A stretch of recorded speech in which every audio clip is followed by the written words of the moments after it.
The police refuse to recover a corpse in our local caves, but every time I see it, it looks like it's been moved.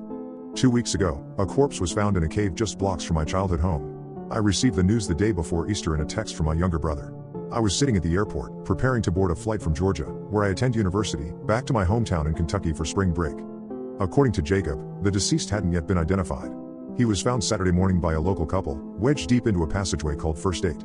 There were no signs of foul play. The man's death seemed like a clear-cut accident, a classic case of an overconfident caver delving deeper than he should have. The evening I arrived home, Jacob told me to grab my headlamp and led me to the only entrance the police hadn't already blocked off. For context, my hometown has a small but enthusiastic spelunking community anchored by a system called Needle Caves. While nowhere near as expansive as my state's crown jewel, Mammoth Cave National Park, it's still brimming with interesting routes. First Date is hidden behind a massive limestone pillar in the back of a large cavern. Most people stay in the main chamber. The ceiling is high and full of stalactites, and there are smooth rocks where you can lie back and look at the formations. First Date itself has a uniquely level floor and a deceptively wide mouth. It's shaped like a hallway, but the further in you go, the more the walls taper together. It eventually gets so tight that even kids can't squeeze through. Supposedly, after this choke point, the passage opens up into a small chamber, but as far as I know, no one's ever made it to that point. When Jacob and I arrived, the entrance was half-heartedly blocked with caution tape. As we ducked beneath it, we heard voices echoing from the darkness ahead. I could pick out several distinct voices, but I couldn't discern what was being said. We stepped cautiously into the chamber, ready to bolt if we saw cops, but there was no one there. It seemed the group preceding us had left just as we entered. I made my way to First Date and held my breath as I looked inside. Wedged sideways into the narrow corridor was the body. He was deep in the throat of the passage, maybe 10 meters back, pinned so tightly that the limestone pulled the skin of his face taut toward his ears, almost lending him a smile. His head was turned toward the entrance, his eyes open. He was held perfectly upright by the rock. There was a jarring, cinematic quality to it. Looking through that jagged limestone frame felt like looking into a Viewmaster. So, are the cops gonna leave him there forever? I asked Jacob during our ascent. He shrugged, telling me there had already been an unsuccessful attempt to rescue the corpse. The man was wedged deeper than seemed possible, and authorities were still working through the logistics of bringing S&R and/or machinery into the depths. This was the first death in Needle Caves, so it was no surprise that recovery was slow, especially since the guy had no family to urge things along. On Tuesday evening, I was tasked with rounding up my younger siblings for dinner. I couldn't reach Jacob at all. When his calls kept failing, I figured he was hanging out in one of his usual sketchy haunts, and I had a pretty good idea as to which one. When I returned to the cavern, I found 5 of Jacob's friends gathered around the passageway. They balked when they saw me, visibly embarrassed, and for good reason.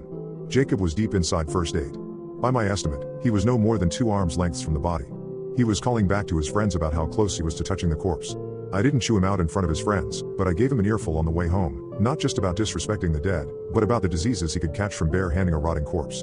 I moved toward the mouth of the passage to help him out, but as my lamp swept the interior, I saw something strange.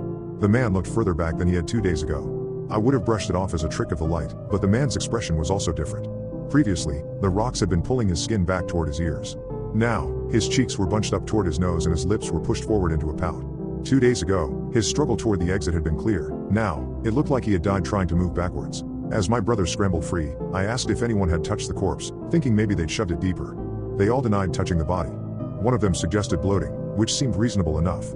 Before we left, Jacob told me that the police were finally ready for a recovery, and that Needle Caves would be blocked off entirely on the following morning. At 2 a.m. on Wednesday, I was woken up by Jacob, with whom I share a room, getting dressed. He told me he'd lost his phone in First Date and was certain the police would find it during the cleanup. He was terrified he'd lose the device or get in trouble for trespassing on a crime scene, if not both. Exasperated, I offered to go get it for him.